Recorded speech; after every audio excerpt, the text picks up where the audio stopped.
Audio channel.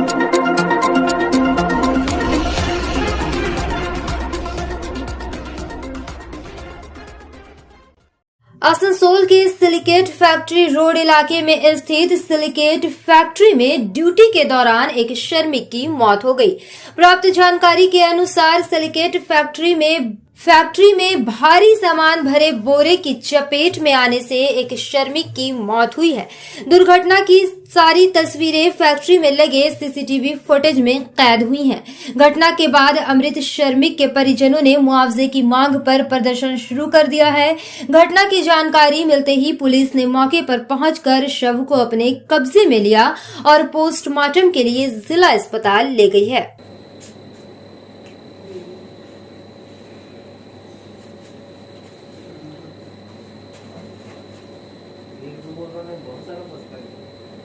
एक भी बोरा नहीं था नीचे में। अभी देखिए कितना है।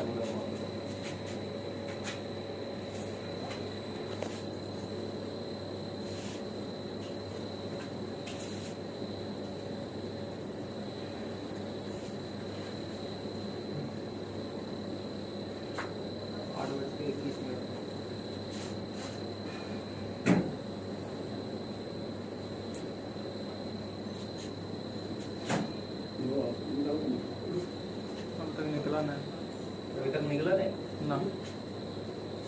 कितना टाइम लगा ये देखते रहे?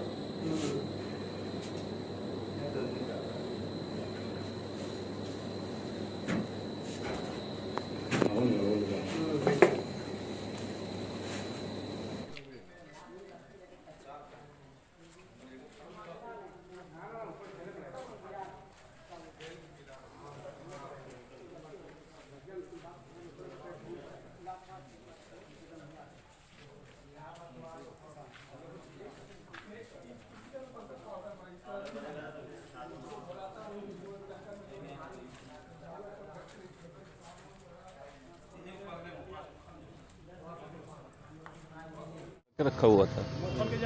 ये नीचे ये नीचे हल्का सा हाँ वो उठा रहा था, वो लाट क्या है ऊपर से बोरे का सरक गया और 8-10 बोरी करीब सर पे गिर गया, जिसकी वजह से ये घटना हो गया। ये क्या काम उस समय रनिंग था या हाँ, किस काम रनिंग था उसमें। क्या इसमें क्या लगता है कि आप लोग का कोई फॉल्ट था या क्या? नहीं, इसमें कोई फॉल्ट नहीं था। अच्छा, अचानक ही ऐसा? हाँ, अचानक ही ऐसा हुआ। तो अभी उनका मुआवजे के लिए कुछ क्या व्यवस्था आप कंपनी की तरफ से? हाँ, बात हो रहा है, मालिक से बात हो रहा है। मुआवजा तो मिलेगा ही मिलेगा। जो सही होगा, जो उचित होगा वो जरूर दिया जाएगा। क्या फैक्ट्री का नाम था? नेशनल ग्लासवर्क। मालिक का क्या नाम है? अरविंद मिहारिया। आपका नाम? मेरा नाम संतोष सिंह। जिनकी डेथ हुई है उनका नाम? उनका नाम कृष्णा नोनिया।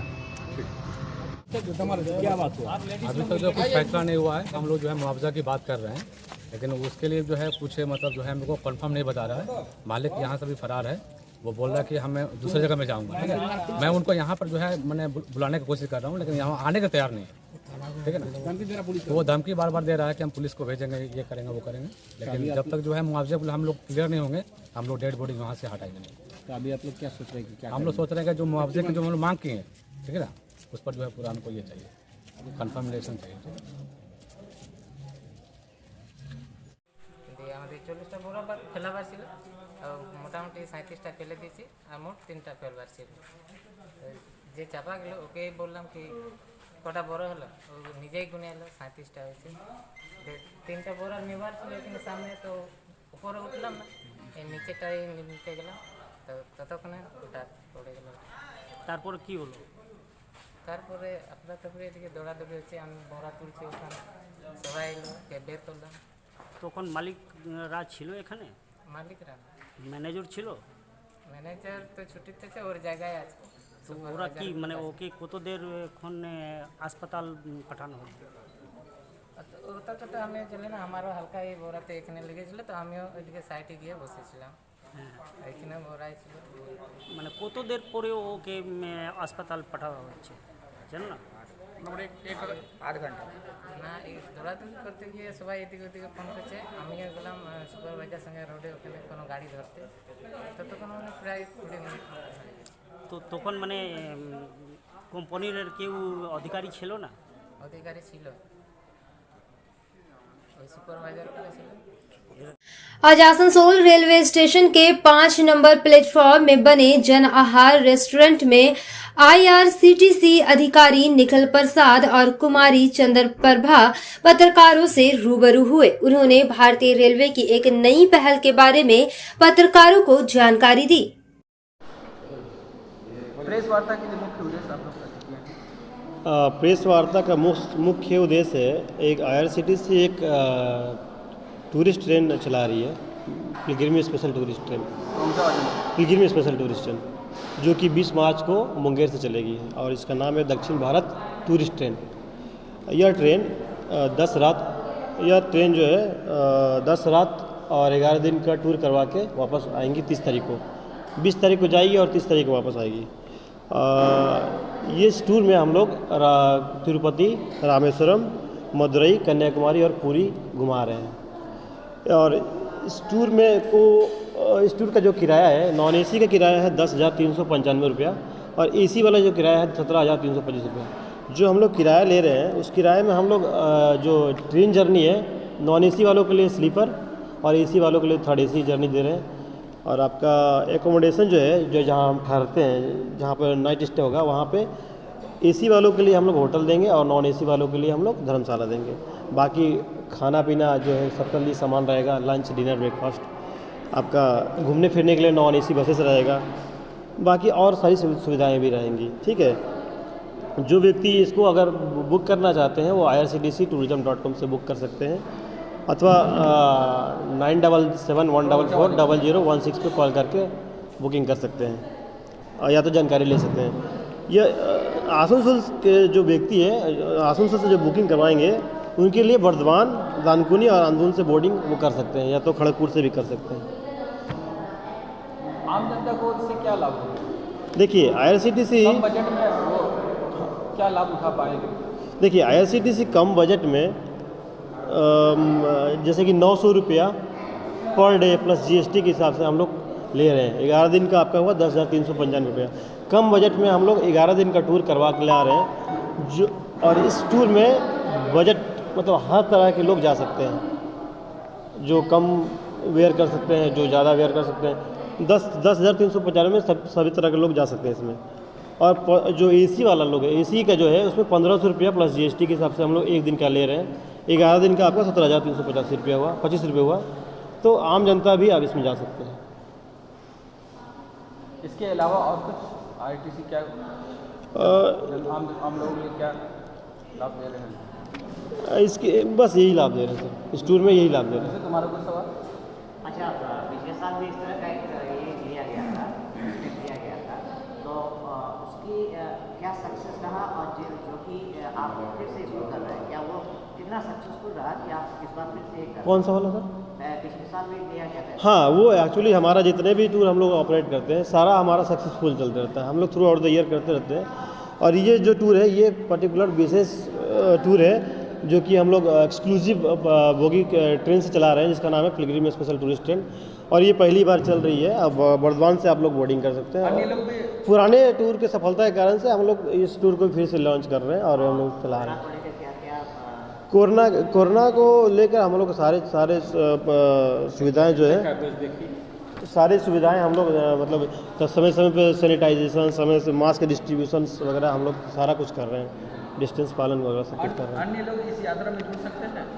हाँ, सभी लोग इस यात्रा में जुड़ सकते हैं। क्योंकि ये लंबा सफर होगा। हाँ, तो यहाँ पे चिकित्सकीय सेवा का क्या? देखिए मान लीजिए कि किसी तरह का मेडिकल इमरजेंसी का ज़रूरत पड़ा तो हमारा एक प्रैक्टिशनर भी हमारे ट्रेन में रहता है। अगर अगर कुछ ज़रूरत पड़ा तो हम लोग नेक्स्ट स्टेशन पे उन लोगों को डिवोर्ट करके जो भी रहता है उनको हम लोग नियरेस्ट हॉस्पिटल में लेके जाते हैं। हमारा हर एक स्टेशन पे हम लोगों का रेलवे डॉक्टर होता है। ठीक है, इस तरह का टूरिज्म पैक से रेलवे को क्या फ़ायदा होगा? रेलवे का जो फ़ायदा होगा, देखिए रेलवे जो है इसको प्रमोट कर रही है, इस टाइप के टूर को प्रमोट कर रही है और ये सभी आम जनता को ये कर रही है, लाभ दे रही है। कम बजट में ज़्यादा घूमने का लाभ दे रही है। तो रेलवे को ही फ़ायदा है और आम बजट के लोगों को फ़ायदा है इसमें। मेरा नाम निखिल प्रसाद है, मैं मुख्य पर्यवेक्षक हूँ IRCTC कोलकाता ऑफिस से। रविवार को पश्चिम बंगाल के 108 नगर निगमों में मतदान हुआ था। भाजपा द्वारा इन चुनावों में टीएमसी पर व्यापक धांधली और वोट लूटने का आरोप लगाते हुए सोमवार को 12 घंटे के बंगाल बंद का आह्वान किया गया था। इसे लेकर जब हमारे संवाददाता ने रानीगंज ब्लॉक टीएमसी अध्यक्ष रुपेश यादव से बात की तो उन्होंने भाजपा द्वारा 12 घंटे के बंगाल बंद की तीव्र निंदा की और भाजपा की जमकर मजम्मत की। उन्होंने कहा कि आज बंगाल में लोकतांत्रिक माहौल है और बोलने की आजादी है तो भाजपा नेता उल जलूल बकवास कर रहे हैं। ये तब कहां थे जब 34 साल तक बंगाल में वामपंथियों का शासन था और लोगों को लोकतांत्रिक अधिकारों को छीन लिया गया था। तब भाजपा के किसी भी नेता को कहीं दूर दूर तक देखा नहीं गया था। लेकिन आज तृणमूल कांग्रेस के शासनकाल में रानीगंज में लोकतांत्रिक माहौल है, लोगों को बोलने की आजादी है तो भाजपा नेता कुछ भी बोल रहे हैं, लोगों को वर्गला रहे हैं। रुपेश यादव ने कहा कि भाजपा ये आरोप लगाती है कि बंगाल में महिलाएं सुरक्षित नहीं हैं। ऐसा कहने से पहले भाजपा नेताओं को अपने गिरेबान में झांक कर देखना चाहिए। उत्तर प्रदेश में दलित समाज की एक बेटी के साथ दुष्कर्म होता है, उसकी हत्या कर दी जाती है, यहाँ तक कि उसके परिजनों तक को नहीं छोड़ा जाता, उनको भी मौत के घाट उतार दिया जाता है, लेकिन प्रशासन मौन रहती है। इतना ही नहीं, घटना स्थल तक पत्रकारों तक को जाने नहीं दिया जाता है और ये लोकतंत्र का बखान कर रहे हैं। उन्होंने भाजपा द्वारा नगर निगम चुनाव में टीएमसी पर लगाए गए धांधली के आरोपों को सिरे से खारिज करते हुए कहा कि सिर्फ आसनसोल ही नहीं बल्कि पूरे प्रदेश में जहां जहां नगर निगम के चुनाव हुए हैं वे निष्पक्ष और बेहद शांतिपूर्ण माहौल में हुए हैं। भारतीय जनता पार्टी का काम ही है आरोप लगाना और आज से नहीं वो बराबर आरोप लगाती रही है और रानीगंज शहर से उनका सफाया हो चुका है। इसीलिए कई एक जगह पे नहीं, कई एक जगह पे मुंह से जबकि उनको रानीगंज से कोई समर्थन नहीं मिला उनके बंद का, लेकिन फिर भी कहा जाता है ना अपने मियाँ मुँह मिट्ठू, एक कहावत है, उसी तरह उसी को चरितार्थ करने उतरे और हम लोगों पर आरोप लगा रहे थे, जबकि सारा दोष उन्हीं में है। आज बंगाल तरक्की कर रहा, उनको पच नहीं रहा है। विधानसभा चुनाव से लेकर के कॉरपोरेशन चुनाव तक पश्चिम बंगाल की जनता ने उन्हें नकारा है। लोकतंत्र में उनकी हार हुई है और जब लोकतंत्र में उनकी हार हुई है तो उनके नेता, बड़े बड़े नेता लूट तंत्र में विश्वास रखते हैं, उसी लूट तंत्र की बात कर रहे थे और वो यहाँ की कानून व्यवस्था को बतला रहे थे। यहाँ महिलाओं के साथ, लड़कियों के साथ अन्याय होता है और वो उत्तर प्रदेश भूल जाते हैं जब एक दलित कन्या के साथ अत्याचार होता है और उनको FIR तक नहीं करने दिया जाता है, वहाँ के उनके साथ जो रहते हैं उनकी हत्या कर दी जाती है और आए दिन उत्तर प्रदेश में दलितों के साथ अपहरण और हत्या और बलात्कार हो रहा है। वो ये बातें उनको नज़र नहीं आती। पश्चिम बंगाल में आज लोकतंत्र है, पश्चिम बंगाल आज आज़ाद हुआ है, तभी तो वो मुंह से भी कुछ बोल पा रहे हैं। जब यहाँ वामपंथी का शासन चलता था तब ये भारतीय जनता पार्टी की झंडा नज़र नहीं आती थी। इसी रानीगंज शहर में तृणमूल कांग्रेस के कार्यकर्ता अपने झंडा लेकर के वामपंथियों के अत्याचार के खिलाफ लड़ाई में मैदान में उतरते थे और ये भारतीय जनता पार्टी के लोग नज़र नहीं आते थे।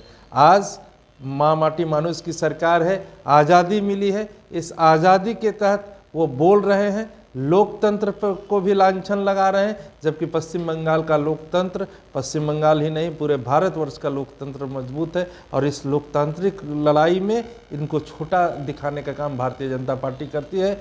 ये लोग संविधान को भी नहीं मानती, ये लोग कानून को नहीं मानते और दूसरे पर आरोप लगाते। बीजेपी का कहना है कि इस वोट में काफ़ी टीएमसी ने अत्याचार किया है, बुक को कब्जा किया है, बहुत ऐसा लांछन लगाया है। रानीगंज विशेषकर कहा जाए तो रानीगंज शहर में इस बार जो कॉरपोरेशन का चुनाव हुआ और केवल मात्र रानीगंज नहीं, आसनसोल म्यूनसिपल कॉरपोरेशन और पश्चिम बंगाल की हर कॉरपोरेशन मैं कहूँगा जितने शांतिपूर्ण ढंग से चुनाव हुआ है ये बिरले ही देखने को मिलते हैं। अगर कुछ हुआ होता तो आप जैसे मीडिया बंधु थे अगर छोटी मोटी घटनाएं कहीं पर घटी है तो उसे दिखाया जा रहा है, अगर बड़ी घटना घटती तो उसे भी दिखाया जाता। यहाँ जनता इन्हें नकार दिया है, भारतीय जनता पार्टी को जनता नकार दिया है। अब जनता के पास जाने का मुंह नहीं है। भारतीय जनता पार्टी के लोग बतला रहे थे कि से यहाँ महिलाओं को अपमानित होता है, महिलाओं की बात कर रहे थे। इनको अपने गिरेबान में झांकना चाहिए। इनके बड़े नेता जो दिलीप घोष राज्य सभापति हुआ करते थे, उस समय कहे थे कि माँ दुर्गा का अपमान करने से भी नहीं चूके थे। आप लोगों को याद होगा, माँ दुर्गा का अपमान करने से भी नहीं चूके थे। और उत्तर प्रदेश में महिलाओं के साथ, बेटियों के साथ, दलित बेटियों के साथ क्या हो रहा है ये सबके सामने है। वहाँ पुलिस रिपोर्टर तक को, आप लोगों को भी ढुकने नहीं दिया जा रहा था। ये किसी से छुपा नहीं है। और ये पश्चिम बंगाल में महिलाओं के सम्मान की बात करते हैं। इनके नेता भगवान तक को नहीं छोड़ते, ये इंसान को क्या छोड़ेंगे। मीडिया के सामने अपने आप को झूठ बोल करके सजाए रखना चाहते हैं, सजाए रखना चाहते हैं, मैं कह रहा हूँ। क्योंकि इनको अगर बोला जाए कि आप पिछले आपके जो शासन काल है, केंद्र में आपकी सरकार है, दूसरी टर्म चल रही है, एक भी योजना बता दीजिए और एक व्यक्ति उठा करके दिखला दीजिए पश्चिम बंगाल में जो आपकी किसी भी योजना का लाभ पाया हो या वो लाभान्वित हुए हों, उनका कोई फायदा पहुंचा हो। एक भी व्यक्ति दिखा दिया जाए। हम लोग तो हमेशा कहते हैं, आप बोलते हैं बेटी बचाओ बेटी पढ़ाओ, एक लाभान्वित को दिखा दीजिए तो पश्चिम बंगाल में जो बेटी बचाओ बेटी पढ़ाओ से लाभान्वित हुआ है। एक योजना का लाभ बतला दे तो माने, लेकिन ये लाभ तो गिनाएंगे नहीं, केवल हम लोगों पर लांछन लगाएंगे। और पश्चिम बंगाल की जनता इनकी बातों पर विश्वास नहीं करते, इसीलिए हर चुनाव में इन्हें और ज़्यादा मतों से खदेड़ रही है। आंदोलन, इस हड़ताल में आम जनता को कितनी परेशानी होगी? देखिए, इनका काम तो मैंने कहा ना, इनका काम तो परेशानी करना ही है। वो चाहे देश को परेशान करना हो, चाहे समाज को परेशान करना हो, चाहे समाज को बांटना हो। भारतीय जनता पार्टी का काम है तोड़ना, जोड़ना नहीं। ये हर क्षेत्र में तोड़ते हैं। आज जहाँ पर पश्चिम बंगाल की जनता खुशहाल की ज़िंदगी जी रही है, हर तरफ आज रोजगार की कमी है, उस पर 12 घंटा बंद। 3 साल लॉकडाउन था, 3 साल 4 साल से लॉकडाउन चल रहा है, लोगों का रोजगार छीना जा रहा है, बच्चे स्कूल नहीं जा पा रहे हैं। और ये जब लॉकडाउन से थोड़ी सी राहत मिली है तो ये 12 घंटा बंद बुला देते हैं। इनको समझना चाहिए। ये लोग कहते हैं भारत माता की जय, ये लोग ढकोसला करते हैं। भारत माता के जय बोलने वाला कभी भारत माता के साथ गद्दारी नहीं करते, धोखा नहीं करते। और भारतीय जनता पार्टी के लोग भारत माता और भारत के साथ गद्दारी करते हैं, धोखाबाजी करते हैं। मंगलवार को पूरे देश के साथ साथ रानीगंज में भी महाशिवरात्रि का पर्व धूमधाम से मनाया गया। इस मौके पर रानीगंज के चैताल काली मंदिर से एक विशाल कलश यात्रा निकाली गई। रानीगंज के हटिया तालाब इलाके से निकलकर ये कलश यात्रा एनएसबी रोड होते हुए फिर वापस यहीं आकर खत्म हुई। इस यात्रा में महिलाओं और पुरुषों ने बढ़ चढ़कर हिस्सा लिया। ये सभी देवादिदेव महादेव के भक्त गीतों पर झूमते गाते आगे बढ़े और पवित्र जल लेकर पुनः मंदिर में वापस आए। रानीगंज से जाहिद अनवर की रिपोर्ट।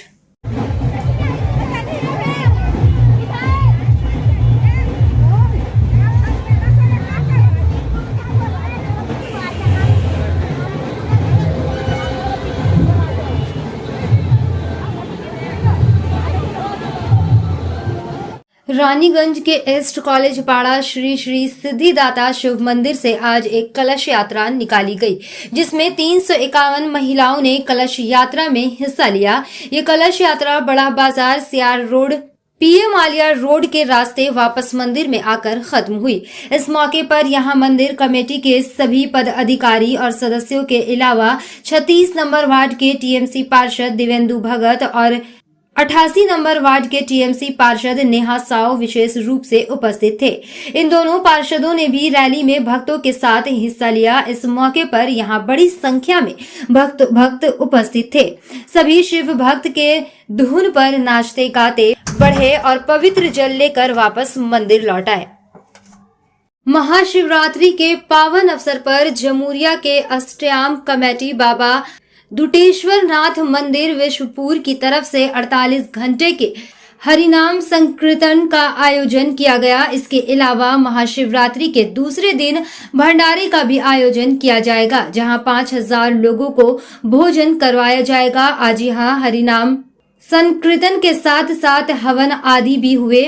विदित हो कि कमेटी की तरफ से इस आयोजन का ये 36वां साल है। इस आयोजन में जजमान कमलेश सिंह, धनश्याम जायसवाल, कन्हैया मिश्रा, रंजीत सिंह, अर्जुन शर्मा, राम बहादुर सिंह, जेके शर्मा, बंगाली यादव सहित कमेटी के तमाम सदस्यों की अहम भूमिका रही। महाशिवरात्रि के अवसर पर मंदिर में भक्तों का हुजूम उमड़ा। लोग घंटों पूजा करने के लिए अपनी बारी का इंतजार करते दिखे। के प्रांगण में शिवपुर मंदिर में हम लोगों का भोजपुरिया जो समाज है उसके तरफ से ये 36वां साल हम लोगों ने यहाँ पर अष्टजाम महायज्ञ प्रत्येक साल जिस तरह करते आते थे, आज 36वां साल भी हम लोग कर रहे हैं। इसमें हम लोगों का जामुड़िया जितने भी नागरिक हैं सब कोई का हम लोग मदद लेकर ही यहाँ पे करते हैं। जैसे कि जामुड़िया, शिवपुर पावर हाउस, पुण्याटी वर्कशॉप, शिवपुर विलेज, इस नगर के जितने भी भक्तगण हैं हम लोगों ने सभी एकत्रित होकर यहाँ बाबा के यहाँ अष्टजाम, जिसको हरे राम राम राम हरे हरे, हरे कृष्ण कृष्ण कृष्ण हरे हरे 48 घंटा का यहाँ पर हम लोगों ने यज्ञ करते हैं। ये आपका परिचय? घनश्याम प्रसाद जायसवाल। आदमी ने चलो। महाशिवरात्रि के अवसर पर बराकर बेगुनिया स्थित सिद्धेश्वरी शिव मंदिर में जल अभिषेक करने के लिए सैकड़ों की संख्या में शिव भक्त मंदिर पहुंचे। इस दिन शिव भक्त स्नान आदि करके भगवान भोलेनाथ को जल अभिषेक, दुर्ग अभिषेक करने के अलावा पूरे विधि विधान से पूजा भी करते हैं। ऐसी मान्यता है कि इस महाशिवरात्रि के दिन भगवान भोलेनाथ का विधिपूर्वक पूजन करने से सभी प्रकार के कष्टों का निर्वाहन होता है, तो वहीं दूसरी ओर कुंवारी कन्याओं को मनचाहे वर की प्राप्ति होती है। इस दौरान बराकर के बेगुनिया स्थित प्राचीन सिद्धेश्वरी मंदिर, जो पुरातत्व विभाग के देखरेख में है, अहले सुबह से ही भक्तों का तांता लगना आरंभ हो गया। शिव भक्त महिला पुरुष अपने घर से स्नान नदी करके पूजा की थाल तथा हाथों में जल लेकर मंदिर के मुख्य द्वार पर कमरबूध तरीके से खड़े हो गए और धीरे धीरे मंदिर के गर्भगृह में पहुंचकर भगवान भोलेनाथ को जल अभिषेक करते हुए धतूरे का फूल, आक का फूल, धतूरे का फल, बेल पत्र के अलावा बैर, सेब, केला, नारियल, शकरकंद, शरबती आलू, सेब, अंगूर आदि, भांग के पत्ते, धूप, दीप, नौधय आदि से विधिपूर्वक पूजा अर्चना किया। वहीं पुलिस प्रशासन की ओर से सीपीवीएफ के जवानों की नियुक्ति भक्तों की सुरक्षा की दृष्टि से की गई थी। मंदिर परिसर में छोटे मेले का भी आयोजन हुआ था। सीताराम बाबार प्रतिष्ठित गौरांग मंदिर एरी पाशे सिद्धेश्वरी टेम्पल जेटा बराकर टेम्पल जेटा सिद्धेश्वरी मंदिर, ये मंदिर कम से कम 2500 साल पुराना मंदिर, वेस्ट बंगाल का सबसे पुराना मंदिर बराकर टेम्पल। लेकिन वहाँ एक तो जो साइन बोर्ड लगाया गवर्नमेंट पुरातत्व विभाग के, वो जो साइन बोर्ड लगाया उसमें 1100 बछर पुराना लिखा है। ये 7वीं शताब्दी में 1400 बछर पुराना मंदिर, लेकिन हम लोग सुना है कि 2500 साल पुराना मंदिर है।